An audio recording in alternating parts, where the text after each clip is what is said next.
ऐसी महाविद्या की जिन्हें ब्रह्मांड की सबसे रहस्यमयी और कह सकते हैं सबसे शक्तिशाली देवियों में से एक गिना जाता है।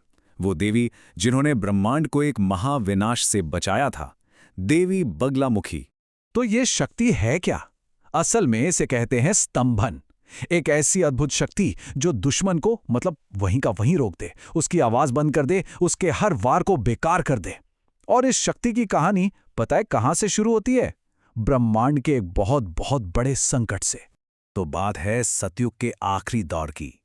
अचानक एक ऐसा भयंकर तूफान उठा कि ये कोई मामूली तूफान नहीं था। नहीं, ये तो ब्रह्मांडीय प्रलय की शुरुआत थी। सोचिए, हवाएं इतनी तेज कि बड़े बड़े पहाड़ तक हिलने लगे। समंदर की लहरें मानो आसमान को छूने को बेताब थीं। हालात इतने बुरे थे कि देवता भी घबरा गए थे।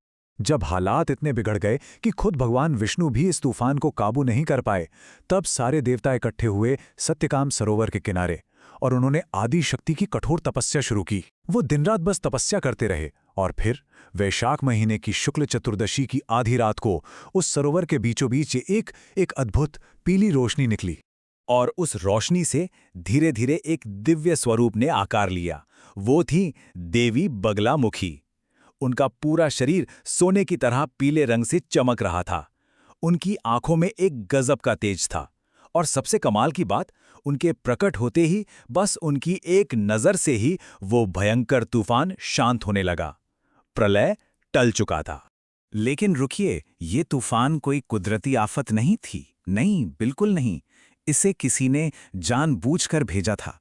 तो अब सवाल ये उठता है कि इस पूरी तबाही के पीछे आखिर था कौन?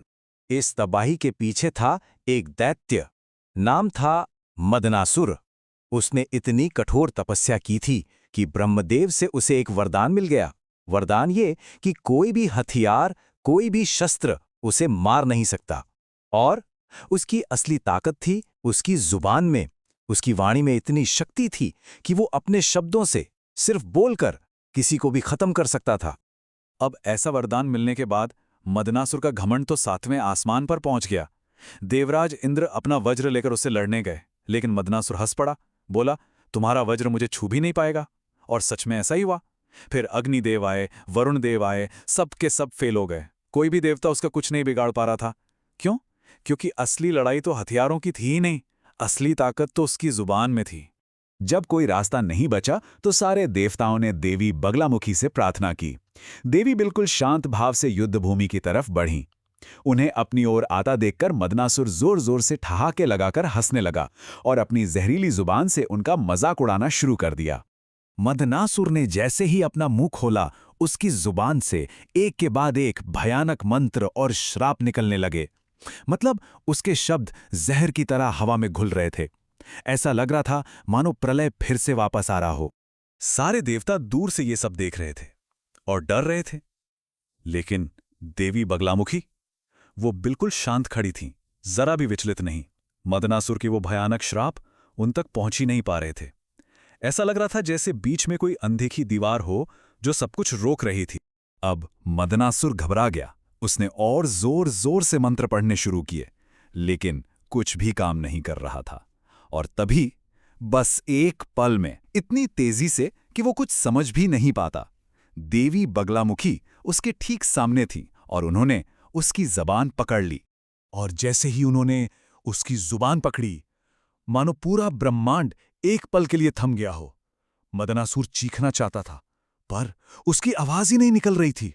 उसके सारे शब्द उसके गले में ही अटक गए। बस यही थी वो शक्ति, यही थी स्तंभन शक्ति। दुश्मन की जुबान, उसकी सारी ताकत, सबको एक पल में जड़ कर देने की शक्ति। तब देवी बगलामुखी ने कहा, तूने अपनी जुबान की ताकत का बहुत गलत इस्तेमाल किया। अब तेरे ही श्राप तुझ पर वापस लौटेंगे। और बस उसी पल मदनासुर के अपने ही शब्द, उसकी अपनी ही नेगेटिव एनर्जी उसी पर वापस आ गिरी और वो अपनी ही शक्ति के जहर से जलकर राख हो गया। और इस तरह धर्म की जीत हुई। देखिए, 10 महाविद्याओं में देवी बगलामुखी को 8वां स्थान मिला है। और हर महाविद्या की, आप जानते हैं, अपनी एक खास शक्ति होती है। तो देवी बगलामुखी की वो खास शक्ति है स्तंभन। उन्हें पीतांबरा भी कहते हैं। पीतांबरा मतलब पीले वस्त्र धारण करने वाली। और ये पीला रंग ज्ञान और सूर्य की ऊर्जा का प्रतीक है। उनके हाथ में जो गदा है वो अन्याय को सजा देने की शक्ति दिखाती है, और दैत्य की जुबान को पकड़ना वो तो उनकी सबसे बड़ी शक्ति, स्तंभन का सबसे बड़ा सिंबल है। लेकिन एक बात समझनी बहुत जरूरी है। स्तंभन की शक्ति सिर्फ बाहर के दुश्मनों को चुप कराने के लिए नहीं है, असल में यह हमारे अंदर के दुश्मनों को भी रोकती है। सोचिए, जब हमें गुस्सा आता है और हम कुछ गलत बोलने वाले होते हैं, ये शक्ति वहां काम आती है। या जब मन में नेगेटिव ख्याल आते हैं, तो देवी उन्हें भी रोक सकती हैं। तो ये सिर्फ दूसरों को नहीं, बल्कि खुद को सही रास्ते पर रखने की भी शक्ति है। वैसे भारत में देवी बगलामुखी के कई बहुत शक्तिशाली मंदिर हैं, जैसे मध्य प्रदेश में दतिया और नलखेड़ा हैं, और हिमाचल प्रदेश में कांगड़ा। ऐसी मान्यता है कि जो भी सच्चे दिल से यहाँ जाता है, उसकी हर इच्छा पूरी होती है। खासकर कहते हैं कि कानूनी मामलों में उनकी कृपा बहुत जल्दी मिलती है। और उनकी पूजा करना भी, जानते हैं, बहुत मुश्किल नहीं है, बहुत सरल है। उन्हें पीला रंग बेहद पसंद है, तो बस पीले कपड़े पहनकर, पीले फूल और मिठाई चढ़ाकर सच्चे मन से प्रार्थना करनी होती है। एक सरल सा मंत्र है, ओम बगलामुख्याय नमः। इसका जाप भी कर सकते हैं। याद रखिए, देवी भाषा नहीं, आपका भाव देखती हैं। तो मदनासुर की इस पूरी कहानी से सबसे बड़ा सबक क्या मिलता है? यही कि हमारे शब्द, हमारी जुबान बहुत बहुत ज्यादा शक्तिशाली है।